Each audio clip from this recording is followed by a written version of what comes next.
죄를 지었지만 even though you have sinned, 좀 더 착한 일을 많이 한다고 죄가 가벼워지는 거 just 아니에요. because you become more good does not lighten your sin.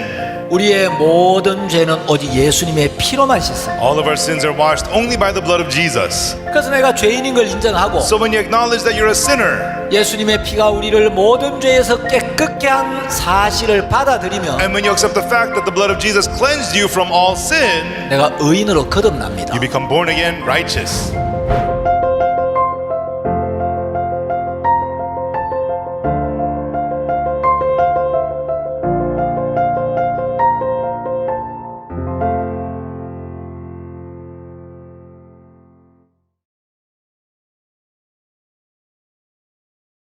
여러분 안녕하십니까? 이한규 목사입니다. सभी को नमस्ते। मेरा नाम पास्टर हनग्यू ली है। 이번 시간에는 종교개혁의 선구자들과 그 종교개혁의 중심에 있는 마르틴 루터, इस बार हम धार्मिक सुधार के अगुवे और धार्मिक सुधार के केंद्र में रहे हुए मार्टिन लूथर 그리고 루터와 함께 16세기에 종교개혁을 했던 대표적인 인물들에 대해서 같이 공부를 하려고 합니다. और लूथर के साथ में 16वीं सदी में धार्मिक सुधार लाने वाले दूसरे अगुवों के बारे में हम पढ़ाई करेंगे।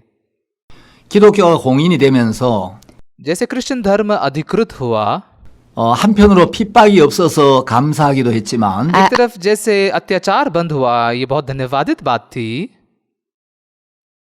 교회는 급속도로 세속화되고 타락되기 시작했다고 여러분들에게 말씀을 लेकिन 드렸습니다. पिछली बार हमने आपको बताया कि कैसे कलीसिया बहुत ही जल्द संसारिक और भ्रष्ट हो गया। 시간이 흐르면서 로마 교회가 점점 더 이제 세력이 커져가고 और जैसे समय बीतता गया, रोमन चर्च की ताकत और बढ़ती गई। 로마 교회는 로마 교회가 모든 교회들 중에 가장 우월하다는 주장을 내세우기 시작합니다. रोमन चर्च ये कहने लगा कि रोमन चर्च ही सभी चर्चों में से सबसे बड़ा है। 그러면서 이 로마 카톨릭이 점점 형성되고 성장하기 तो 시작합니다. इस प्रकार से रोमन कैथोलिक निर्माण हुआ और बढ़ने लगा। 약 5세기부터 15세기까지 약 1000년 동안 5वीं सदी से लेकर 15वीं सदी तक लगभग 1000 सालों के लिए 이제 로마 카톨릭이 성장해 가면서 이제 교회는 암흑기에 접어들게 됩니다. जैसे रोमन कैथोलिक चर्च बढ़ने लगा, कलीसिया आदिम युग में गिर गई। 그래서 16세기 독일의 마르틴 루터가 나타나서 तो इसलिए 16वीं सदी में मार्टिन लूथर प्रकट हुए 복음의 진리를 재발견하고 और सुसमाचार के सत्य को फिर से आविष्कार कर सके 종교개혁의 기치를 높이 들 때까지 और धार्मिक सुधार के इस झंडे को ऊंचे तक लहराने तक 중세는 약 1000년 동안 암흑기를 이제 보내게 됩니다. तब तक ये मध्य युग लगभग 1000 सालों के लिए आदिम युग का समय बिताता है। 물론 루터가 종교개혁의 대표적인 인물이긴 하지만 ये लूथर जो है वो धार्मिक सुधार के बहुत ही मुख्य व्यक्ति है। 루터 이전에도 개혁가들이 전혀 없었던 건 아닙니다. लेकिन ऐसा नहीं कि लूथर से पहले भी कोई सुधारक नहीं थे।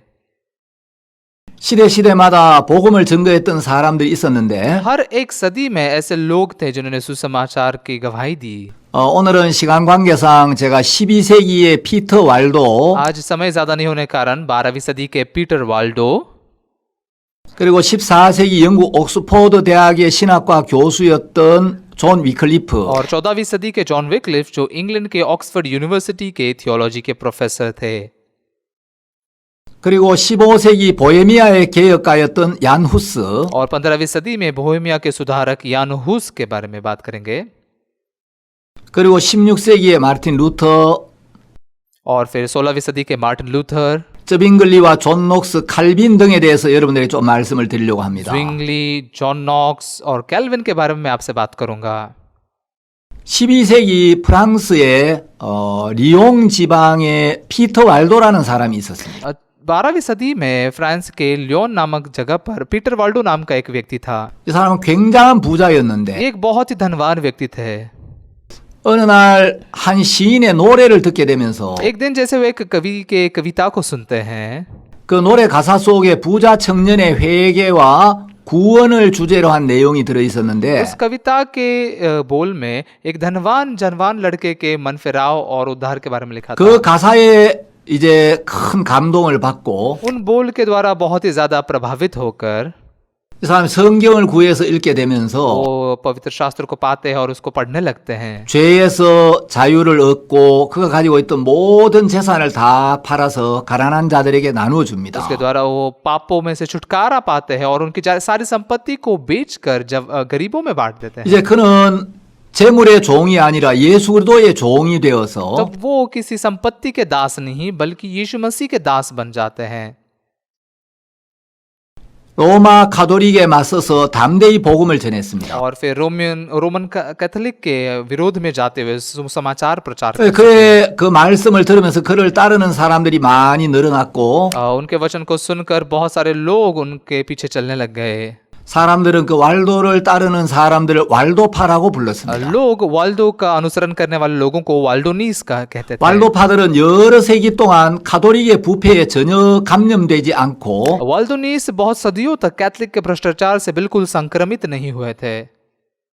가톨릭의 박해에 굴하지 않았던 아주 훌륭한 믿음의 사람들이었습니다. और ये बहुत ही महान ऐसे विश्वास के लोग थे जो कैथोलिक के अत्याचार के सामने समर्पित नहीं हुए। 그들은 가톨릭이 인간이 만든 유전을 강요하고 कैथोलिक ने मनुष्य ने बनाई हुई वंशावली पर जोर देते हैं। 성경에 위배되는 교리와 가르침을 전하는 부분에 맞서서 और बाइबल के शिक्षण से अलग बातें सिखाते हैं और उसका वो विरोध करते आए। 생명을 바쳐가면서 항거하고 उन्होंने अपने जान की बाजी लगाकर उनके 복음의 विरोध 진리를 किया। 후세에 전하고 और फिर सुसमाचार के सत्य को अपने 위대한 संतानों को 종교개혁의 प्रचार करते 씨앗을 थे। 뿌렸던 사람들입니다. महान धार्मिक सुधार के बीच बोने वाले ये लोग थे। 왈도파 그리스도인들은 하나님의 말씀에 정통했고 वाल्डोनीस अपने आप को परमेश्वर के वचन को हमेशा समर्पित करते थे। 그들은 성경을 자국어로 번역하고 보급하는 일에 굉장히 마음을 쏟았습니다. उन्होंने अपनी भाषा में बाइबल का अनुवाद करके सुरक्षित रखने के लिए बहुत ही मन इस्तेमाल किया। 성경을 많이 암송하기도 했고 बाइबल को कई बार याद कर लिया करते थे। 하나님의 말씀을 인용하여 거짓 교사들의 헛된 철학을 패배시키는 능력으로 명성이 나 있었습니다. और वो परमेश्वर के वचन का इस्तेमाल करके झूठे प्रचारक और झूठे तत्वज्ञान के खिलाफ लड़ते थे। 왈도파 그리스도인들은 교부들의 서적이나 또 앞선 그 믿음의 선진들의 책을 읽기는 했지만 वे तो उनसे पहले जो विश्वास के लोग थे उनकी किताबें भी पढ़ते थे।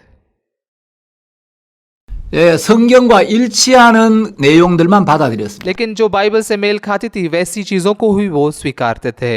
그들은 사도신경과 유아 세례를 거부했습니다. उन्होंने प्रेरितों का धर्मासार और छोटे बच्चों का बपतिस्मा का विरोध किया, इनकार किया। 그리고 개인의 영혼의 구원에 깊은 관심을 가졌습니다. और एक व्यक्ति के उसके खुद के उद्धार में बहुत ही गहरा दिलचस्पी लेते थे। 그들은 선교의 사명에 굉장히 불타 있었던 사람들이고 वे मिशनरी होने की बुलाहट के बारे में बहुत ही जोश से भरे हुए थे। 청소년들이나 자녀들을 어려서부터 신앙으로 훈련을 시켰습니다. वो जवानों को और उनके बच्चों को बचपन से ही आत्मिक जीवन को सिखाते थे। 그들은 날카로운 진리의 칼로 वे धारदार सत्य की तलवार से 부패한 종교의 환부를 건드리는 메시지를 전했기 때문에 भ्रष्ट हुए धर्म के काटने वाले संदेश देते थे। 로마 가톨릭의 굉장한 핍박을 받았고 और रोमन कैथोलिक चर्च के द्वारा उन्होंने बहुत ही अत्याचार पाया 수많은 사람들이 생명을 잃었습니다. और बहुत सारे लोगों ने अपनी जान गंवा दी। 14세기에는 영국 옥스포드 대학의 신학과 교수였던 존 위클리프가 일어나서 종교를 개혁했습니다. 14वीं सदी में इंग्लैंड के ऑक्सफोर्ड यूनिवर्सिटी के थियोलॉजी के प्रोफेसर जॉन विक्लिफ आगे आए और वो सुसमाचार प्रचार करने लग गए। 위클리프가 살던 시대 영국도 역시 형식과 전승에 따라 사람들이 신앙생활을 하고 있었어요. जिस जमाने में विक्लिफ रहते थे उस समय में इंग्लैंड भी औपचारिकता और परंपरा के अनुसार आत्मिक जीवन जी रहे थे। 위클리프는 옥스포드 대학의 신학과 교수였고 학장이었습니다. विक्लिफ जो थे ऑक्सफोर्ड यूनिवर्सिटी के थियोलॉजी प्रोफेसर और डीन थे। 아주 젊고 유능한 वो 교수였는데 एक बहुत ही जवान और काबिल ऐसे प्रोफेसर थे। 어느 날 이분이 예수님의 보혈이 우리의 모든 죄를 사해 주셔서 एक दिन उन्हें जाना कि यीशु मसीह के लहू ने हमारे सारे पापों को धो दिया है। 우리를 의롭게 했다는 이 진리의 복음을 깨닫게 되면서 और कैसे उसने हमें धर्मी ठहराया है, इस सुसमाचार के सत्य का वो आविष्कार कर सके 담대히 복음을 전하게 됩니다. और निडरता से सुसमाचार प्रचार कर सके। 복음을 전하다 보니까 이제 가톨릭과 충돌이 일어났고 जैसे सुसमाचार प्रचार कर रहे थे, कैथलिक के साथ में उनके बहुत सारे टकराव हुए। 위클리프는 성경을 모르는 타락한 성직자들 아주 신랄하게 질타했습니다. विक्लिफ ने बाइबल को नहीं जानने वाले भ्रष्ट अगुओं की बहुत कठोर आलोचना की।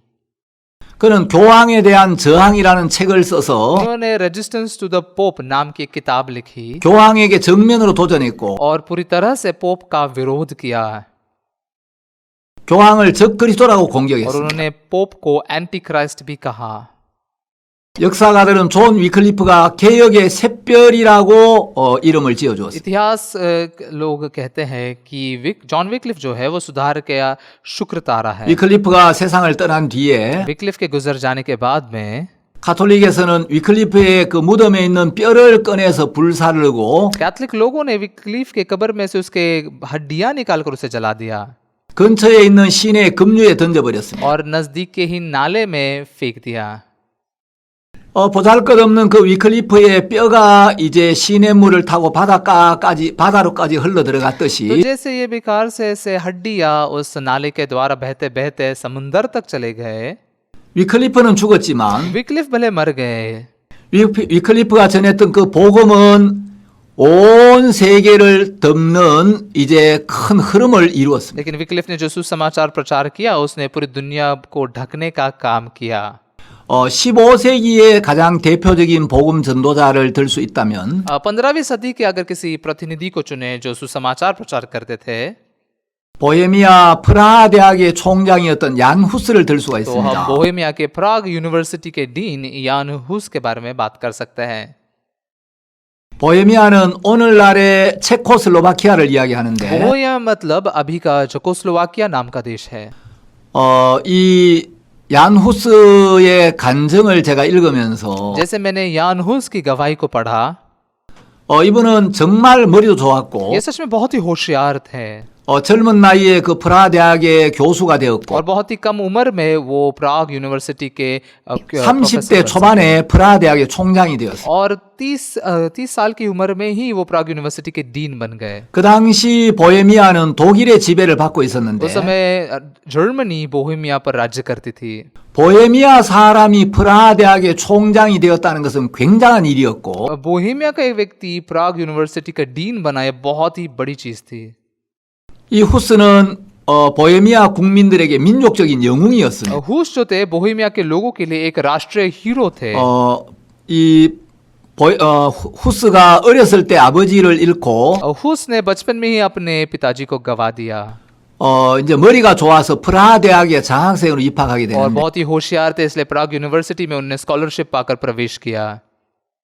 어머니가 후스의 손목을 잡고 이제 프라하를 향해 떠납니다. उसकी माँ जो है वो हुस के हाथ को पकड़कर वो प्राग की तरफ जाते हैं। 프라하에 들어왔을 때 जब वो प्राग में आए, 어머니는 아들과 함께 땅에 무릎을 꿇고 उसकी माँ ने उसके बेटे के साथ में से घुटने पर वो आ 하나님 गई। 저는 후스가 명예나 지위를 얻는 것도 좋지만 कहा कि परमेश्वर मैं बहुत खुश होगी जब ये यूस भी कुछ नाम कमाएगा, मशहूर होगा, 그 모든 것보다도 우리 후스가 하나님과 가깝게 되기를 लेकिन इन 바랍니다. सारी चीजों से भी ज्यादा हुस परमेश्वर के नजदीक आ सके, यही मैं आशा करती हूँ। 간절히 기도를 ऐसे 드렸습니다. उन्होंने बहुत ही तत्परता से प्रार्थना की। 그 당시에 이제 보헤미아의 앤 공주와 영국 왕자 간의 결혼이 उस समय 있었습니다. में बोहेमिया की एन नाम के राजकुमारी और इंग्लैंड के राजकुमार की शादी हुई। 두 ना라 왕실 간의 결혼이 있게 되니까 जैसे ये दो राष्ट्रों के राजघरानों में शादी 두 हुई, 나라 사이의 교류가 굉장히 활발해졌고 इन दोनों राष्ट्रों का लेन देन बहुत ही अच्छे से बढ़ गया। 그때 이제 이 후스의 절친한 친구였던 제롬이 영국으로 유학을 떠납니다. तब हुस के बहुत ही नजदीकी दोस्त जेरोम जो है वो इंग्लैंड में पढ़ाई करने के लिए जाता है। 제롬이 영국에 가서 1세기 전에 종교개혁가였던 존 위클리프의 글들을 접하게 तो 됩니다. जैसे जेरोम इंग्लैंड में जाता है, एक ही सदी पहले जॉन विक्लिफ जो सुसमाचार प्रचार कर रहे थे उनकी बातों को वो जान पाते, पढ़ पाता है। 위클리프의 글을 읽어보니까 जैसे विक्लिफ ने लिखी हुई बातों को वो पढ़ते हैं, 아 예수님이 십자가에서 우리의 모든 죄를 이미 사해 और 놓으셨는데 यीशु मसीह ने क्रूस पर तो हमारे सारे पापों को धो दिया है। 하나님은 예수님의 피를 보시고 우리를 의롭다고 하시는데 परमेश्वर यीशु मसीह के लहू को देखकर हमें धर्मी कहता है। 사람들이 이 복음을 모르고 여전히 죄에 얽매여 있고 율법에 얽매여 लेकिन 있구나. लोग इस सुसमाचार को नहीं जानते, इसलिए अभी भी पाप से बंधे हुए हैं, व्यवस्था से बंधे हुए हैं। 위클리프가 전했던 이 말씀이 참된 진리구나. विक्लिफ जो प्रचार कर रहा था ये वचन, ये सच्चा वचन था। 제롬이 구원을 इस 받고 रीति से जेरोमी उद्धार पाते हैं। 이제 영국에서 보헤미아로 돌아오면서 और जब वो इंग्लैंड से बोहेमिया वापस आता है, 위클리프의 책들을 가져와서 विक्लिफ के कई किताबों को वो लाता है 자기 친한 친구 후스에게 이걸 읽어보라고 이제 전해줍니다. और अपने नजदीकी दोस्त हुस को पढ़ने के लिए देता है। 후스가 그 책들을 읽으면서 हुस जैसे उन किताबों को पढ़ता है, 아, 이 사람이 전한 이 말씀이 정말 진실한 말씀이다. हाँ, ये व्यक्ति जो वचन प्रचार कर रहा था यही सच्चा वचन है। 이 후스가 이 위클리프가 살았던 이 삶이 참된 믿음의 और 삶이다. विक्लिफ ने जो जीवन जिया यही सच्चा विश्वास का जीवन है। 그래서 이제 프라하 대학에 복음을 전하기 시작. और वो प्राग यूनिवर्सिटी में सुसमाचार प्रचार करने लगता है। 로마 가톨릭에서는 날마다 이제 사제에게 죄를 고백해야 된다고 가르쳤는데 तो रोमन कैथलिक में वो सिखाते थे कि हर रोज पाप का अंगीकार करना बहुत ही जरूरी है। 후스가 십자가에서 죄가 끝이 났다. लेकिन हुस कहने लगा कि क्रूस पर हमारे पाप खत्म हुए हैं, 십자가에서 우리의 모든 죄에 대한 심판이 끝이 났다. क्रूस पर हमारे पापों का सारा न्याय खत्म हो चुका है। 우리는 더 이상 죄인이 아니고 예수 그리스도의 은혜로 영원히 의롭게 되었다. हम अब और पापी नहीं रहे बल्कि यीशु मसीह के अनुग्रह से हम धर्मी बने हैं। 이 복음을 전하게 되니까 ये सुसमाचार जब वो प्रचार करने लगा, 이제 로마 가톨릭에서 얀 후스를 이단으로 정죄를 하게 돼요. रोमन कैथलिक चर्च ने यान हुस को एक झूठा प्रचारक ऐसा कहने लगा। 후스의 그런 주장을 취소하라고 압력을 और 넣었지만 उन्होंने आदेश दिया कि हुस अपने इन बातों को पीछे ले ले।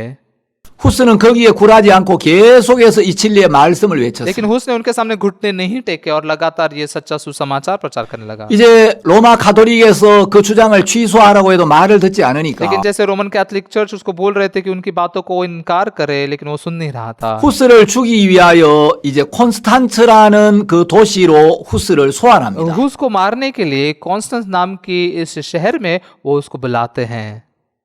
후스 주변에 있는 사람들이 이건 당신을 죽이려는 तो 음모다. हुस के इर्द गिर्द के लोग कहते हैं कि ये तुम्हें मारने का षड्यंत्र है, 거기 가면 अगर 죽는다. तुम जाओगे तो मारे जाओगे, 가지 말라고 말렸습니다. वहां पर मत जाओ, ऐसा उसको रोका गया। 후스는 왕실이나 정계에 여러 아주 가까운 인맥들도 있었는데 असल में हुस राजा के महल में काम करने वाले कई लोगों को पहचानता था।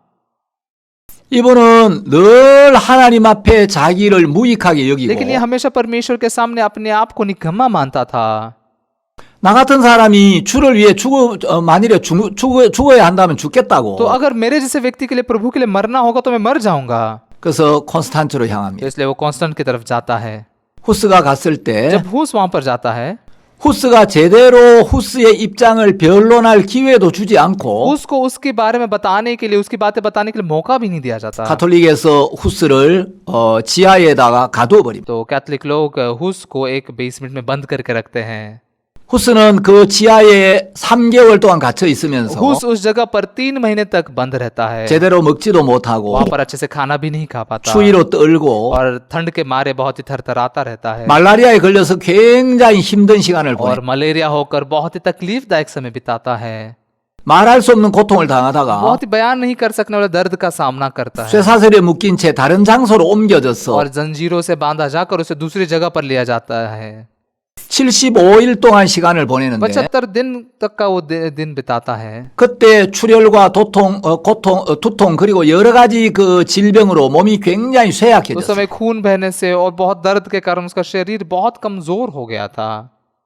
후스는 이제 자기의 죽음이 가까이 오고 있다는 걸 उसने 느꼈습니다. महसूस किया कि मेरी मृत्यु नजदीक है, 하나님 앞에 간절히 기도를 तो 합니다. इसलिए वो परमेश्वर के सामने तत्परता से प्रार्थना करता 후스가 है। 주님 앞에 기도를 드리는데 उस परमेश्वर के सामने प्रार्थना कर रहा होता है। 그때 성령께서 후스의 마음에 마태복음 5장 11절 12절 말씀이 강하게 임하도록 तब 역사하셨어요. पवित्र आत्मा उसके मन में मत्ती का 5 अध्याय का 11 अध्याय का 12 वचन बहुत ही दृढ़ता से स्थापित 나를 करता है। 인하여 너희를 욕하고 핍박하며 धन्य हो तुम जब मनुष्य मेरे कारण तुम्हारी निंदा करते हैं।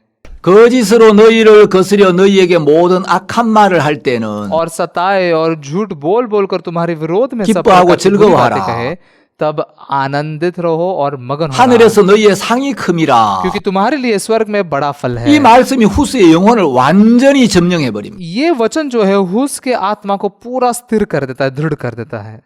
그 말씀이 임하기 전까지 ये वचन आने से पहले तक 후스 마음에 때때로 두려움이나 불안도 이렇게 कभी 밀려왔지만 कभी हुस के मन में डर भी आता था, घबराहट भी आती थी। 이 말씀이 후스의 마음에 임하면서 लेकिन जैसे ये वचन हुस के मन में आया, 주님의 이름으로 인하여 핍박을 받고 욕을 얻어먹을 때는 प्रभु के नाम से मैं जब सताया जाता हूँ, जब लोग अपमान करते हैं, 근심하고 두려워해야 되는 것이 तो 아니고 बस चिंता नहीं करना है, डरना नहीं है। 주님은 기뻐하고 즐거워하라고 말씀하시는 प्रभु कहता 거야. है आनंदित हो जाओ और मगन हो जाओ, 왜냐하면 이로 인하여 하늘에서 상이 크기 क्योंकि 때문에 तुम्हारे लिए स्वर्ग में बड़ा फल है। 하나님 내게 지금 어려움을 주시는 게 아니고 परमेश्वर अभी मुझे मुश्किलें नहीं दे रहा है, 내가 하늘에서 큰 상을 받을 수 있는 기회를 주시는구나. परमेश्वर मुझे स्वर्ग में बड़ा फल पाने का मौका दे रहा है। 그 말씀이 후스를 모든 두려움과 근심에서 완전히 벗어나게 만들고 ये वचन हुस को बहुत सारे डर और घबराहट से पूरा मुक्त कर देता है, 후스의 마음을 감사와 소망으로 가득 채웠어요. और उसका मन बहुत ही धन्यवादित और आशा से भर देता है। 이제 가톨릭에서는 후스를 화형시키기로 결정을 तो 했어요. कैथलिक लोगों ने तय किया कि वो हुस को जला डालेंगे। 후스는 사람들에게 이야기했습니다. हुस ने लोगों से कहा, 마태복음 5장 11절 12절은 그리스도인들에게 너무나 좋은 인사말이다. मत्ती का 5 अध्याय का 11 और 12 वचन मसीही लोगों के लिए बहुत ही अच्छा अभिवादन का शब्द है, 그러나 어렵다. लेकिन मुश्किल है। 내가 이 말씀이 어렵다는 것은 이해하기가 어렵다는 뜻이 아니라 मुश्किल मतलब समझने के लिए मुश्किल है, ऐसा नहीं। 이 말씀을 아는 사람들은 많지만 इस वचन को जानने वाले बहुत सारे लोग हैं, 이 말씀에 자기를 맡기는 것은 쉽지가 않다는 लेकिन इस 말이다. वचन पर अपने आप को सौंप देना ये आसान नहीं है।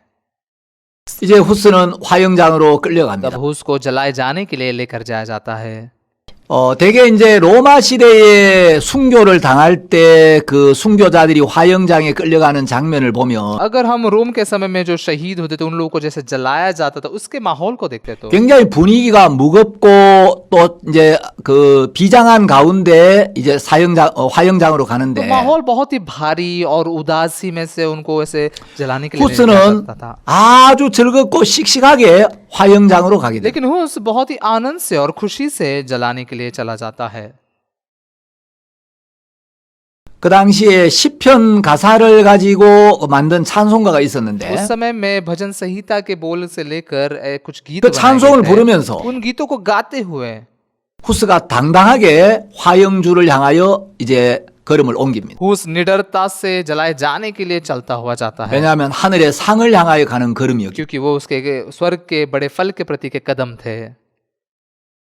가톨릭에서는 마지막으로 이제 후스에게 네 주장을 철회하라고 요구를 합니다. कैथलिक से वो उसको कहते हैं कि आखिरी मौका देते हैं कि तुम One अपने final अपने बातों का इनकार 후스는 करो। 이제 세상을 떠나기 전에 마지막으로 이런 이야기를 합니다. हुस संसार को छोड़ने से पहले एक बात कहता है, 하나님은 나의 증인이 되신다. परमेश्वर मेरा गवाह है, 나에 대한 모든 거짓 증거들은 내가 가르친 적이 없다. मेरे खिलाफ जो सारे गलत गवाह है वो मैंने कभी सिखाए नहीं है। 나의 모든 설교들은 사람들을 죄로부터 구원하고자 하는 मेरे 것이었다. सारे प्रचार जो थे लोगों को पाप से उद्धार देने के लिए थे। 나는 복음을 전했고 मैंने सुसमाचार प्रचार किया, 복음을 가르쳤다. सुसमाचार को ही सिखाया। 오늘 죽는 것을 두려워하지 आज 않는다. मरने से मैं डरता नहीं हूँ। 후스는 화형주에 묶여서 और उसको वहां पर बांधा गया 이제 장작 더미에 불이 붙여졌고 और फिर उस खंबे को आग लगाई गई। 복음을 위해서 생명을 기꺼이 버렸습니다. सुसमाचार के लिए उसने अपनी जान फेंक दी। 후스가 그의 학생들에게 늘 강조했던 것이 있습니다. उसने हमेशा अपने शिष्यों को एक बात को पर जोर देने के लिए लगाया था, 진리를 사모하라. सत्य को तरसो, 진리를 찾으라. सत्य को खोजो, 진리를 들으라. सत्य को सुनो, 진리를 배우라. सत्य को सीखो, 진리를 사랑하라. सत्य से प्रेम करो, 진리를 말하라. सत्य को बोलो, 진리를 지키라. सत्य की रक्षा करो, 죽기까지 진리를 수호하라. मरने तक सत्य की रखवाली करो। 그것은 진리가 당신을 죄와 사탄과 죽음으로부터 자유롭게 하기 क्योंकि 때문이라. सत्य ही तुम्हें पाप, शैतान और मृत्यु से ही छुड़ाता है। 후스가 한평생 사모했던 것은 진리였습니다. हुस अपने पूरे जिंदगी भर केवल सत्य की ही खोज में था। 이렇게 후스는 복음을 इस 증거하다가 प्रकार से हुस सुसमाचार प्रचार करता आया 1415년 46살의 젊은 ना이로 화형을 और 당합니다. 1415 इस साल में 46 साल की कम उम्र में वो जलाया जाता 이제 है। 후스가 세상을 떠나고 난 뒤에 उसने इस संसार को छोड़ने के बाद 100년쯤 세월이 흘러서 लगभग 100 साल का समय बीतने के बाद 독일의 위대한 종교개혁가 마르틴 루터가 나타나게 됩니다. जर्मनी के बहुत ही महान धार्मिक सुधारक मार्टिन लूथर प्रकट होते हैं। 16세기에 루터와 동시대에 종교개혁을 했던 위대한 일꾼들이 참 많이 있었습니다. 16वीं सदी में लूथर के ही साथ में कई बार ऐसे धार्मिक सुधार लाने वाले बहुत महान लोग भी थे। 이 종교개혁가들은 이제 그 5가지 슬로건을 가지고 있었습니다. ये जो धार्मिक सुधारक थे उनके 5 स्लोगन थे। 이것을 5 솔라라고 इसे 하는데 5 सोला कहा जाता है। 예, 솔라라는 말은 라틴어로 오직이란 뜻입니다. सोला का लैटिन भाषा में मतलब है सिर्फ। 독일의 마르틴 루터가 외쳤던 종교개혁의 기본 정신은 और जर्मनी के मार्टिन लूथर जो बुनियादी जो मानसिक ओजिक 성경, वो है सिर्फ बाइबल, 오직 은혜, सिर्फ अनुग्रह, 오직 믿음, सिर्फ विश्वास। 이 3가지가 기본 정신이었습니다. ये 3 चीजें उनकी बुनियादी मानसिकता थी। 어떤 사람들은 또 이야기하기를 कुछ लोग कहते हैं 존 칼빈에 의해서 오직 그리스도, 오직 하나님께 영광이란 2가지가 더하여져서 जॉन कैल्विन के द्वारा सिर्फ मसीह और सिर्फ परमेश्वर की महिमा, ये 2 चीजें भी और जोड़ी गई 이것이 종교개혁의 5대 슬로건이 되었다고 말합니다. और ये 5 ऐसे स्लोगन बने जो धार्मिक सुधार को ला सके। 종교개혁에 대해서 이야기하면 루터를 빼놓을 수가 없죠. अगर धार्मिक सुधार के बारे में बात करेंगे तो लूथर के बारे में बात किए बिना नहीं रह सकते। 루터는 가톨릭 가정에서 태어났습니다. लूथर एक कैथलिक परिवार में जन्मा 21살 때 도서관에서 처음으로 성경을 접하게 됩니다. और 21 साल की उम्र में लाइब्रेरी में पहली बार वो एक बाइबल को पाता है। 원래 루터는 법대에 입학을 했습니다. असल में लूथर ने लॉ कॉलेज में एडमिशन लिया था। 아버지는 루터가 변호사가 되기를 원했습니다. उसका पिता चाहता था कि ये लूथर एक तो वकील 법대에 보냈는데 बने, इसलिए उन्हें एक लॉ कॉलेज में भेजा था। 어느 날 루터가 알렉시우스라는 자기 친구와 함께 아버지 집에 왔다가 तो एक दिन लूथर अपने दोस्त एलेक्सुस के साथ में पिता के घर में जाता है 학교로 돌아가는 길에 और स्कूल वापस जाते समय 에르푸르트 근처에서 갑자기 폭풍우가 몰아치면서 एयरफ्रूट के नजदीक में अचानक से जोरदार बारिश आने लग जाती है 벼락이 내리칩니다. और फिर बिजलियां गिरने लग जाती है। 근데 그 벼락을 맞고 알렉시우스가 그 자리에서 즉사를 해버렸어요. बिजली गिरने के कारण एलेक्सुस उसी जगह पर मर जाता है। 루터는 겁이 많은 असल 사람이었는데 में लूथर बहुत ही डरपोक था। 너무 놀라가지고 이제 성호를 끊고 성 안나여 나를 तो 도우소서. बहुत ही घबराने के कारण ऐसे क्रॉस बनाकर वो प्रार्थना करने सेंट आना में 내 목숨을 살려주시면 내가 수도사가 되어서 अगर मुझे आप जिंदा रखोगे तो मैं साधु बन जाऊंगा 나의 일평생을 하나님께 바치겠나이다라고 서원을 합니다. और मेरा पूरा जीवन परमेश्वर के हवाले कर दूंगा, ऐसे उसने शपथ खाई। 아버지는 루터가 수도사가 되는 걸 원치 असल 않았습니다. में उसके पिता नहीं चाहते थे कि लूथर एक साधु बने, 그러나 루터는 그날 너무나 큰 충격을 받았기 लेकिन 때문에 उस दिन लूथर ने बहुत बड़ा झटका पाया था। 수도사가 되기로 마음을 इसलिए 정했습니다. उन्होंने तय किया कि मैं एक साधु बनूंगा। 그날 알렉시우스의 죽음을 보면서 उस दिन जैसे उसने एलेक्सुस की मृत्यु को 루터는 무슨 देखा, 생각을 했느냐 하면 लूथर ने क्या सोचा, 나도 저렇게 아무런 경고 없이 하나님께 불려간다면 अगर मैं भी ऐसे किसी चेतावनी के बगैर परमेश्वर के सामने बुला लिया जाऊं तो 내 영혼은 어떻게 될 मेरी 것인가? आत्मा का क्या होगा। 그래서 그는 하나님을 만날 준비가 되어 있지 않은 자기 영혼의 문제로 두려워하면서 अपनी आत्मा की समस्या को लेकर कि मैं परमेश्वर से मिलने के लिए तैयार नहीं हूँ, वो डरने लग गए। 수도원에 들어갔고 जब एक मॉनेस्ट्री में गए 엄격한 수도원의 모든 규칙들을 철저히 और 지켰습니다. मॉनेस्ट्री के सारी बातों को बहुत ही कठोरता से पालन करते थे। 그럼에도 불구하고 그는 죄의 유혹을 이기는데 실패했습니다. लेकिन फिर भी पाप की लालसा पर जीतने के लिए वो नाकामयाब हो गए। 그는 율법을 지키려고 애를 썼고 उन्होंने व्यवस्था का पालन करने की बहुत कोशिश की, 선행으로 하나님을 기쁘게 하려고 굉장히 애를 썼습니다. अच्छे कर्मों से परमेश्वर को खुश करने के लिए बहुत ही ज्यादा प्रयत्न किए। 루터는 6시간씩 죄를 고백할 때가 여러 번 있었습니다. कई बार लूथर 6-6 घंटों तक पापों का अंगीकार करते थे। 예, 롤라드 베인턴이라는 그 루터 전기를 쓴 유명한 작가가 있는데, रोलैंड बाइंटन नाम के लूथर के ऊपर किताब लिखने वाले बहुत ही मशहूर ऐसे लेखक 예, हैं। 롤라드 베인턴의 그 책에 보면 रोलैंड बाइंटन की इस किताब में अगर आप देखते हैं, 한 번은 루터가 신부님에게 6시간 동안 죄를 एक 고백했어요. बार लूथर पादरी के पास जाकर 6 घंटों तक पापों का अंगीकार करते हैं।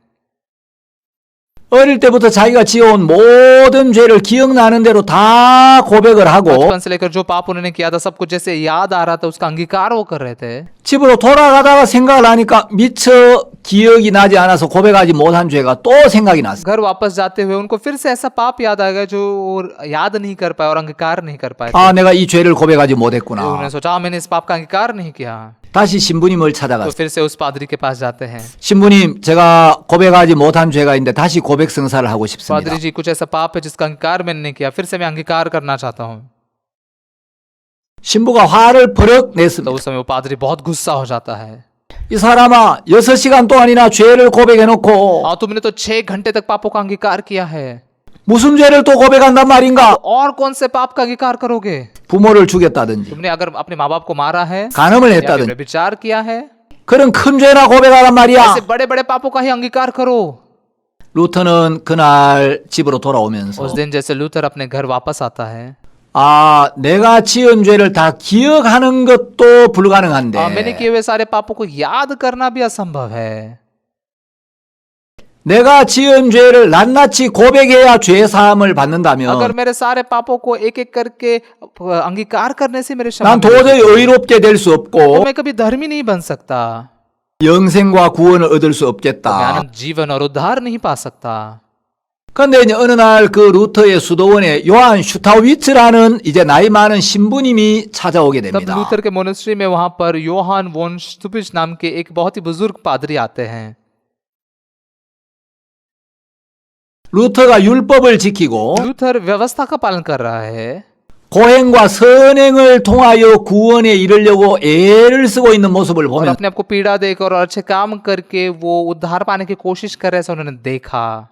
슈타위츠는 루터에게 성경을 읽어보라고 권합니다. स्टाउपिच ने लूथर से कहा कि तुम बाइबल पढ़ो, 그리고 구원은 우리의 행위로 받는 것이 아니라고 और उन्होंने 이야기합니다. कहा कि उद्धार हमारे कर्मों से नहीं मिलता, 구원은 하나님의 은혜로 받는 것이다. उद्धार तो परमेश्वर के अनुग्रह से मिलता है। 그때부터 이제 루터가 성경을 읽기 तब 시작합니다. से लेकर लूथर ने बाइबल पढ़ना शुरू किया। 슈타위츠는 루터에게 죄에서 그리스도에게로 이르는 길을 가르쳐주는 아주 훌륭한 안내자 역할을 했습니다. स्टॉपिच ने एक बहुत ही महान ऐसे मार्गदर्शक का काम किया जिसने लूथर को पाप में से यीशु की तरफ आने के लिए लगाया। 루터는 나중에 이야기하기를 लूथर बाद में क्या कहते हैं, 내가 슈타위츠를 만나지 못했다면 अगर मैं स्टॉपिच से नहीं मिल पाता 나는 지옥에 빠졌을 तब 것이다. मैं नरक में ही गिर जाता, 이렇게 이야기합니다. ऐसा उन्होंने कहा। 이제 루터가 한 번은 로마를 방문할 기회가 있었어요. एक बार लूथर को रोम में जाने का मौका मिलता है। 로마는 하나님의 예수 그리스도의 지상 대리자라고 하는 교황이 있었고 रोम में पोप थे जिन्हें परमेश्वर का 사도 바울이 प्रतिनिधि 순교한 곳이고 माना जाता था, और जहां पर पौलुस 로마 मारे गए 교회는 ऐसे 이 जगह 세상 모든 교회들 중에 가장 이 뛰어난 교회라고 들었기 때문에 और रोम का जो चर्च था उस दुनिया में सबसे बेहतरीन चर्च है सुना था। 로마에 대한 굉장히 큰 기대를 가지고 갔는데 रोम के प्रति बहुत ही ज्यादा अपेक्षा रखते हुए गए।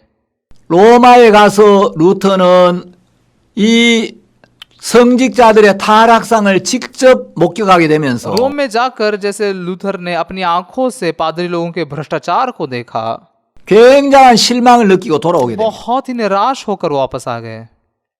어느 날 이제 루터가 로마서를 묵상하다가 एक बार जब लूथर रोम की पुस्तक पर 로마서 1장 17절 말씀을 깊이 생각하게 되었어요. वो रोमियो का 1 अध्याय के 17 वचन पर बहुत गहराई से मनन कर सके। 복음에는 하나님의 의가 나타나서 सुसमाचार में परमेश्वर की धार्मिकता प्रकट होती है 믿음으로 믿음에 이르게 하나니 और विश्वास से विश्वास के लिए वो पूरी होती है। 오직 나의 의인은 믿음으로 말미암아 और 살리라. धर्मी जन सिर्फ विश्वास से जिएगा।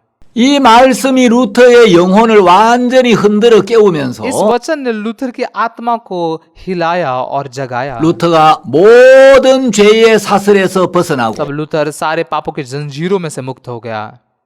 내가 이제 예수님의 은혜로 의롭게 अभी 되었구나. मैं यीशु के अनुग्रह से धर्मी बना हूँ।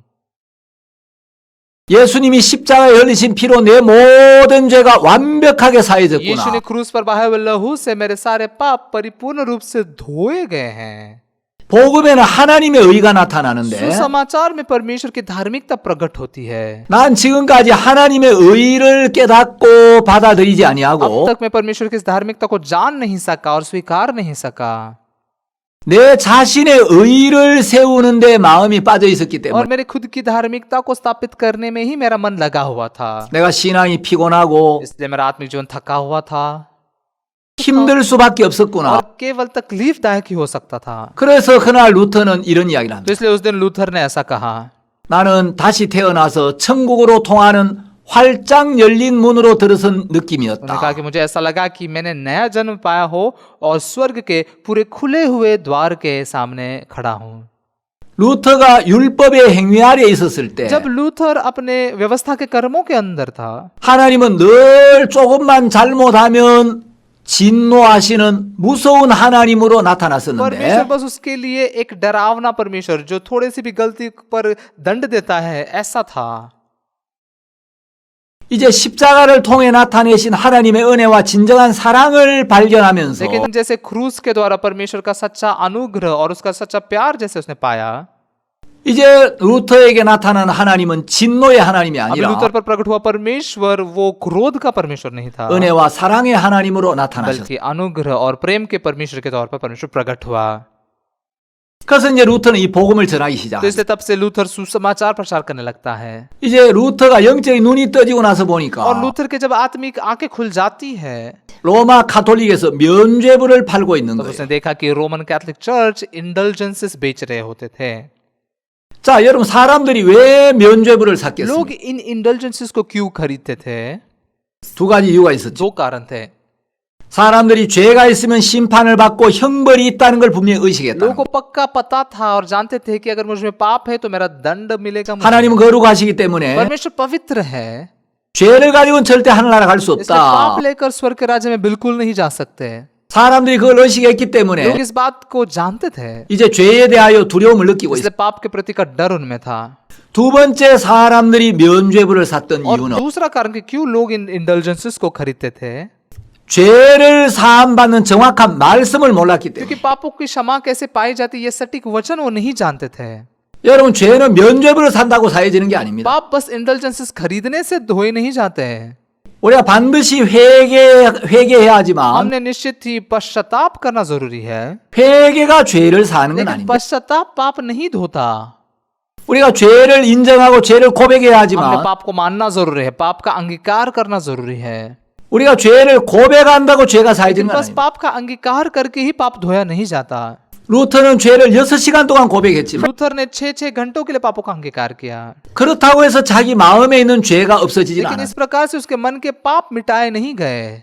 루터는 죄 때문에 자신을 굉장히 많이 자책하고 이제 자학을 했습니다. लूथर 자기를 ने 학대했습니다. पाप के कारण अपने आप पर बहुत ही दोष लगाया और अपने आप पर बहुत ही दंड भी दिया, 그러나 자책이나 자학이 죄를 씻어주는 건 लेकिन 아닙니다. इस प्रकार का खुद पर दिया हुआ दोष और आत्म खुद को दी हुई जो पीड़ा है वो पाप को नहीं धोती। 우리가 무엇을 해서 हमने कुछ तो करके, 우리가 어떻게 해서 죄가 사해지는 게 हमारे 아니고 कुछ करने से पाप धोए नहीं जाते। 우리는 우리의 죄를 해결할 수가 없습니다. हम हमारे पाप को सुलझा नहीं सकते। 우리의 죄를 해결할 수 있는 능력은 예수 그리스도에게만 있습니다. हमारे पापों का समाधान करने की ताकत केवल यीशु मसीह में ही है। 예, 예수 그리스도의 피만이 우리의 죄를 씻는 것입니다. बस यीशु मसीह का लहू ही हमारे पाप को धोता है। 그래서 이제 로마 가톨릭에서 면죄부를 파는데 इसलिए रोमन कैथोलिक चर्च ये इंटेलिजेंसेस को बेच रहे 그 थे। 당시 교황이었던 레오 10세가 이제 성 베드로 성당을 건축하는데 이제 재정이 좀 부족하니까 उस जमाने में जो पोप लियो 10वें थे, उन्हें सेंट पीटर्स बसलिका को बांधते समय पैसों की बहुत कमी महसूस हो रही थी। 알브레이트 주교에게 그 면죄부를 파는 일을 तो वो 맡기고 आर्च बिशप अल्ब्रेट को ये इंडल्जेंस बेचने का काम सौंपते हैं 알브레이트는 떼젤이라는 신부에게 이 일을 और 맡깁니다. अल्ब्रेट जो है वो पादरी टेत्सेल को ये काम देते हैं। 떼젤이 온 나라를 돌아다니면서 टेत्सेल जैसे पूरे देश भर घूमता है 면죄부가 사하지 못할 죄는 없고 और कहता था कि इन इंडल्जेंस से सारे पापों को धो सकता है। 면죄부는 죽은 사람의 죄도 사할 수가 있다. ये इंडल्जेंसेस मरे हुए लोगों के पाप को भी धो सकता है। 심지어 성모 마리아를 못 오가는 죄까지도 사할 수가 있다. 이렇게 वो तो 외쳐. यहाँ तक कहता था कि ये इंडल्जेंसेस कुंवारी मरियम के अपमान करने का भी पाप धो 제가 सकता है। 여러분들에게 덕이 되지 않아서 그 떼젤이 했던 이야기를 그대로 옮길 수는 없습니다만은 कुछ फायदा नहीं होगा, इसलिए तेत्सेल ने कई भी बातों को मैं जैसे के वैसे आपको नहीं बोल सकता। 정말 떼젤이 하나님 앞에 저주받을 말들을 서슴없이 하고 सच में 다녔어요. तेत्सेल ने परमेश्वर के सामने श्रापित होने वाली बातें लगातार बोलता था। 그래서 이제 루터가 정말 이것이 성경적인가? तो लूथर सोचने लगा सच में ये बाइबल के अनुसार है क्या। 그 95개조의 논제를 비텐베르그 성문 교회에다가 게시를 합니다. तब वो 95 थीसिस को विटनबर्ग कैथेड्रल के दरवाजे पर लगा देता है। 그런데 이제 루터 나타나기 한 50여 년쯤 전에 이제 구텐베르그를 통하여 금속 활자가 발명되어 있었기 때문에 लूथर के 50 साल पहले गुटेनबर्ग ने धातु से लिखने के तरीका का आविष्कार किया था। 인쇄술에 힘입어서 तो इसलिए इस प्रकार के 이 루터가 छपाई के 게시한 95개조의 논제가 4주 만에 전 유럽으로 확 퍼져나가게 됩니다. लूथर ने लिखे हुए 95 थीसिस एक 4 हफ्तों में पूरे यूरोप भर फैल जाते हैं। 이렇게 되자 이제 로마 가톨릭에서 루터를 소환하게 됩니다. तब इसके कारण रोमन कैथोलिक लूथर पर आक्रमण करने लगते हैं। 자, 여러분들이 지금 화면에 보는 여기가 비텐베르그 교회와 그 आप जो 정문입니다. अभी स्क्रीन पर देख रहे हैं ये विटनबर्ग कैथेड्रल है और ये उसका दरवाजा है। 예, 바로 여기에 루터가 95개조의 반박문을 게시했다. यहीं पर लूथर ने अपने 95 थीसिस को लगाया। 이제 로마 가톨릭에서 보름스라는 곳에 이제 회의를 한다고 루터를 부르게 तो 됩니다. रोमन कैथोलिक लोग वर्म्स नाम की जगह पर लूथर को एक सभा के लिए बुलाते हैं। 예, 이제 여기서 루터가 자기의 주장을 이제 밝히게 तो 됩니다. यहाँ पर लूथर अपने निश्चित निर्णय को प्रकट करता है 가톨릭에서는 루터에게 네 주장을 철회해라. और कैथोलिक लोग कहते हैं कि तुम अपने निर्णय को पीछे ले लो। 그래서 주장을 철회하지 않으면은 파문을 시키고 이단으로 정죄를 तो 하겠다. अगर तुम अपने इस निश्चित निर्णय को पीछे नहीं लोगे तो हम तुमको तड़ीपार कर देंगे और तुम्हें एक झूठा लूथरन प्रचार इया기를 करेंगे। 합니다. तो लूथर कहता है 내 양심은 하나님의 말씀에 사로잡힌 바 되었고 मेरी विवेक बुद्धि परमेश्वर के वचन से पकड़ी हुई है। 나는 내가 인용한 성경 말씀에 순종하고 있습니다. मैं परमेश्वर के वचनों की आज्ञा मान रहा हूँ। 양심에 역행하는 것은 안전하지도 않고 위험스러운 일입니다. मेरे विवेक बुद्धि के खिलाफ जाना सही भी नहीं है और सुरक्षित भी नहीं है। 나는 여기에 서 있습니다. मैं इसी बात पर निश्चित खड़ा हूँ। 나는 달리 어찌할 수가 없습니다. मैं और कुछ अलग नहीं कर सकता। 하나님이여 나를 도우소서. परमेश्वर आप ही मेरी मदद कीजिए। 그 유명한 말을 남기죠. ऐसे बहुत ही मशहूर बातों को वो कहता है। 자, 이제 루터는 이 복음의 진리를 부인하게 되면 तो लूथर अगर इस सुसमाचार का इनकार करता है तो 목숨은 건질 수가 अपनी 있지만 जान को बचा सकता है, 목숨을 잃더라도 이 복음을 부인할 수가 없어요. लेकिन भले वो अपनी जान गवा दे फिर भी वो सुसमाचार का इनकार नहीं कर सकता था। 이제 가톨릭에서 말씀으로 루터를 굴복시킬 수가 없으니까 तो अभी कैथोलिक लोग वचन के द्वारा लूथर को घुटनों पर नहीं ला सके। 갑자기 야누스 이야기를 끄집어냅니다. अचानक से वो यान हुस की बात निकालते हैं 그 후스에 대해서 어떻게 और 생각하느냐? पूछा कि हुस के बारे में तुम क्या सोचते हो। 루터는 후스야말로 정말 훌륭한 하나님의 종이었다고 믿습니다. तो लूथर कहता है कि हाँ हुस सच में महान परमेश्वर का सेवक था। 카톨릭에서는 후스는 카톨릭에서 이단으로 정죄를 तो 받았는데 असलियत में कैथोलिक चर्च ने हुस को एक झूठा प्रचारक कहा गया था। 그 사람을 네가 훌륭한 하나님의 종이라고 अगर 여긴다면 तुम उससे परमेश्वर के महान सेवक मानते हो तो 너도 이단이다. फिर तुम भी झूठे प्रचारक हो। 그래서 이제 루터는 생명을 잃을 위기에 있었어요. तो इसलिए लूथर अपनी जान गंवाने के खतरे में था। 회의를 마치고 나오는데 उस सभा के खत्म होने के बाद जैसे वो बाहर आ रहा था 이제 루터는 자기가 죽을 수 있다는 걸 तब 알았어요. लूथर को पता चला कि मैं अभी मर सकता हूँ। 말을 타고 이제 숲속을 지나가는데 तो घोड़े पर बैठकर वो जंगलों से जा रहा था। 갑자기 복면을 한 남자들이 몇 명 나타나서 अचानक से नकाब पहने हुए कुछ लोग उसके इर्द गिर्द आ गए 루터의 얼굴에 이제 보자기를 뒤집어 씌우고 और लूथर के चेहरे पर एक बोरे से उसने ढक दिया 어디론지 모르는 곳으로 계속 이제 और 달려갔어요. फिर एक अनजान जगह की ओर लगातार दौड़ते हुए गए। 이제 대여섯 시간을 달려서 5-6 घंटे से जाने के बाद 어떤 곳에 एक 왔는데 जगह पर वो पहुंचे। 사람들이 복면을 벗겨주었어요. तब लोगों ने उसका वो उसके 거기는 चेहरे 바로 पे नकाब 프리드리 제후가 있는 발토브루크 성이었는데 ये वार्टबर्ग नाम का किला था जहां पर फ्रेडरिक रहता था। 프리드리는 루터를 굉장히 아끼고 보호해 주는 제후였어요. फ्रेडरिक एक ऐसा व्यक्ति था जो लूथर को बहुत ही मूल्यवान मानता 그래서 था। 프리드리가 이야기를 तो 합니다. इसलिए फ्रेडरिक कहता है 여기는 가장 안전한 곳이다. ये सबसे सुरक्षित जगह है। 여기 이 성에 안전하게 피신해 있어라. तो इस किले में तुम बहुत ही सुरक्षितता से छिपे हुए रहो 그 이름도 마르틴 루터라고 하지 말고 और अपना नाम भी मार्टिन लूथर मत कहो 게오르그 융거라고 이름을 가명을 쓰고 और एक नकली नाम बनाकर क्योर उंगर नाम का नाम 얼굴에도 이제 수염을 이렇게 붙여가지고 가짜 수염을 붙여서 이제 가명으로 지냅니다. और वो अपने चेहरे पर ऐसे नकली दाढ़ी भी लगा लेते हैं और एक ऐसा भेष बदल कर जीते हैं। 사람들은 전부 이제 루터가 가톨릭에 의해서 납치가 되고 लोग सब क्या मानते हैं कि लूथर के कैथलिक लोगों ने उन्हें पकड़ लिया है 시도새도 모르게 생명을 잃었다고 생각. और उसके बारे में कुछ नहीं पता था इसलिए उन्होंने सोचा कि वो मर चुका है। 루터는 거기서 프리드리의 보호를 लेकिन 받으면서 वहां पर फ्रेडरिक के द्वारा सुरक्षित रहकर 신약 성경을 독일어로 번역하는 일을 합니다. लूथर नए नियम को जर्मन भाषा में अनुवाद करने का काम करता है 그리고 어느 날 가족들에게 편지를 और एक 보냅니다. दिन अपने परिवार वालों को वो खत लिखते हैं। 내가 내 생명을 한번 내려놓았는데 एक बार मैंने मेरे जान को रख दिया था, 하나님이 놀라운 방법으로 나를 구원하셔서 परमेश्वर ने अद्भुत तरीकों से मुझे बचाया 내가 가장 안전한 곳에 하나님의 은혜로 잘 지내고 있으니 और मैं बहुत ही सुरक्षित जगह पर परमेश्वर के अनुग्रह से अच्छे से रह रहा हूँ। 걱정하지 말고 나를 위해 기도해 चिंता 달라고. मत करो, मेरे लिए प्रार्थना करो।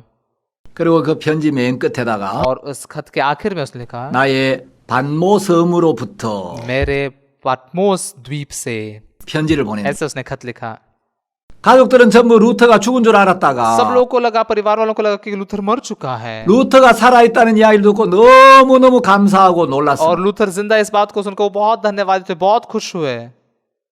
자, 루터를 도왔던 프리드리의 동상이 지금도 여러분 화면에 보는 것처럼 이렇게 써 있습니다. तो लूथर की मदद करने वाले फ्रेडरिक का जो पुतला है आप स्क्रीन पर देख सकते हैं, ऐसा अभी भी है। 그리고 루터가 번역했던 최초의 독일어 이제 성경 번역본이 여러분이 지금 화면에 보는 이 사진입니다. और आप स्क्रीन पर देख सकते हैं कि कैसे लूथर ने लिखा हुआ जो नया नियम का पहला किताब है, 루터가 वैसे 번역한 이 독일어 신약 성경은 지금도 아주 훌륭한 번역으로 평가를 받고 있다고. लूथर ने जो अनुवाद किया था नए नियम का, वो अभी भी बहुत ही बेहतर अनुवाद के तौर पर माना जाता है। 자, 루터의 신앙의 중심에는 लूथर के आत्मिक जीवन के केंद्र में 우리가 율법의 행위로 의롭게 되는 게 아니라 हम जान सकते हैं कि हम व्यवस्था के कर्मों से धर्मी नहीं बनते, 예수 그리스도를 믿음으로 의롭게 된다는 이 복음이 깔려 있습니다. बल्कि यीशु मसीह के लहू से धर्मी बनते हैं, ये बुनियाद उसमें हम पा सकते हैं। 루터는 이렇게 이야기합니다. लूथर ऐसा कहते हैं, 빨래를 잡아와라. धोए हुए कपड़े को निचोड़ो 물이 나올 것이다. तो उसमें से पानी निकलेगा, 성경을 잡아와라. बाइबल को निचोड़ो 피가 나올 तो 것이다. खून निकलेगा, 구약을 잡으면 속죄 제물에 피가 나오고 पुराने नियम को निचोड़ेगा तो वहां पर पाप बलि पशु का खून निकलेगा, 신약을 짜면 예수 그리스도의 피가 나올 और 것이다. यदि नए नियम को निचोड़ेगे तो यीशु मसीह का खून निकलेगा। 성경의 어느 곳을 찔러도 그리스도의 피가 나온다. बाइबल को कहीं भी बींधने पर यीशु मसीह का खून ही निकलेगा। 성경에서 그리스도의 피를 보지 못하면 영적 소경이다. अगर कोई बाइबल में यीशु मसीह के लहू को नहीं देख सकता तो वो आत्मिक अंधा है। 루터가 이 복음을 전하다가 लूथर यीशु समाचार प्रचार करते हुए 이제 주님의 품으로 가게 되었어요. वो प्रभु के पास चले जाते हैं। 자, 루터 외에도 लूथर के अलावा भी 16세기 스위스에서는 쯔빙글리가 일어나서 복음을 전했어요. 16वीं सदी में स्विट्जरलैंड में ज़्विंगली उभरे और उन्होंने सुसमाचार प्रचार किया। 쯔빙글리는 아주 참신하고 활기에 넘치는 설교와 ज़्विंगली जो थे वो बहुत ही अच्छे और जीवित प्रचारों को करते थे। 교회의 미신적인 요소들을 비판하면서 और चर्च के अंधश्रद्धा के बारे में बहुत निंदा करते थे 스위스의 종교개혁을 이끌었습니다. और स्विट्जरलैंड में धार्मिक सुधारणा को लाने का काम उन्होंने किया 스코틀랜드에서는 존 녹스가 일어나서 स्कॉटलैंड में जॉन नॉक्स उभरे 또 종교개혁을 했습니다. और उन्होंने फिर से धार्मिक सुधार लाए 루터나 쩌빙글리보다 조금 뒤에 한 15년쯤 뒤에 लूथर और ज्विंगली के लगभग 15 साल के बाद 프랑스에서 칼빈이 이제 태어나죠. There 칼빈이 나타나서 फ्रांस में कैल्विन आगे बढ़ते हैं 칼빈은 프랑스에서 종교개혁을 하지 않고 कैल्विन फ्रांस में धार्मिक सुधार नहीं लाते 스위스로 가서 종교개혁을 합니다. बल्कि स्विट्जरलैंड में जाकर धार्मिक सुधार लाते हैं 칼빈은 장로교회의 교리의 기초를 제공한 사람이라고 알려져 있습니다. कैल्विन जो है वो प्रेस्बिटेरियन चर्च की थियोलॉजी के बुनियाद रखने वाले व्यक्ति के तौर पर पहचाना जाता 16세기에 또 꼭 언급해야 될 사람이 है। 있는데 और 16वीं सदी में जिसको हमने पक्का याद करना चाहिए ऐसे एक व्यक्ति है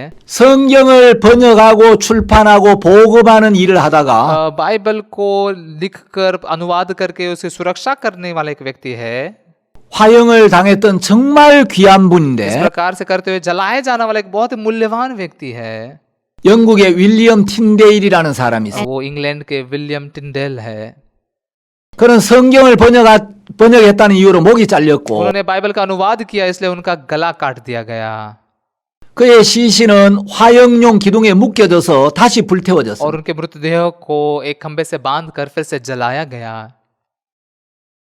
틴데일이 마지막으로 기도한 기도가 있습니다. टिंडेल ने एक आखिरी प्रार्थना की 주여 영국 왕의 눈을 열어주소서. प्रभु आप इंग्लैंड के राजा की आंखें खोल दीजिए 그리고 이제 루터와 거의 같은 시대에 또 이 아나바프티스트들 재침례 교도들이 일어나서 복음을 전했어요. और लूथर के ही उसी जमाने में एनाबैप्टिस्ट चर्च के लोग उभरे और उनने भी सुसमाचार प्रचार किया 정말 은혜롭고 참 우리를 부끄럽게 하는 귀한 간증들이 बहुत ही 많은데 अनुग्रहकारी और हमें शर्मिंदा करने वाले से बहुत सारी गवाहियां हैं 시간 관계상 이 훌륭한 복음의 일꾼들을 다 소개할 수 없어 लेकिन 아쉽습니다. समय नहीं होने के कारण इतने मूल्यवान सुसमाचार के कार्यकर्ताओं के बारे में बता नहीं सकते इसलिए बुरा लगता है मुझे 예, 종교개혁에 대해서는 여기까지 말씀드리겠습니다. तो धार्मिक सुधार के बारे में मैं इतना ही बात करूंगा 감사합니다. धन्यवाद